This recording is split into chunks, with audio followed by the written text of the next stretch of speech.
విజయనగరం జిల్లా గంట్యాడ మండలంలో విషాదం చోటు చేసుకుంది. ఈతకని వెళ్లి ముగ్గురు తాటిపూడి జలాశయంలో గల్లంతయ్యారు.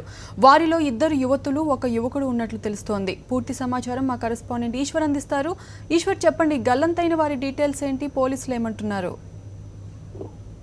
రమ్య, విజయనగరం జిల్లా ఎస్కోట గ్రామ దేవత పండుగకి గడిచిన 2 రోజులుగా గ్రామ దేవత పండుగ జరుగుతుంది. ఈ పండుగ కోసం విశాఖ జిల్లా సింహాచలం నుంచి పెద్ద ఎత్తున రావడం జరిగింది. ఇందులో భాగంగానే ఇవాళ తాటిపూడి జలాశయంలో గిరి వినాయక కాటేజీకి బోటు విహారానికి వెళ్లి ఆ తర్వాత కాటేజీకి 150 దూరంలో తాటిపూడి జలాశయంలో సుమారు 150 మంది వరకు కూడా స్నానాలు దిగారు.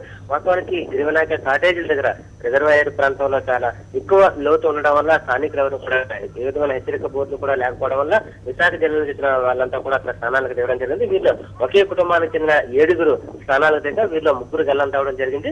గల్లంత అయిన వల్ల 2 యువతులు, 1 యువకుడు కూడా ఉన్నారు. వీళ్ళంతా ఒకే కుటుంబానికి చెందిన వారు కావడం మరింత విషాదము.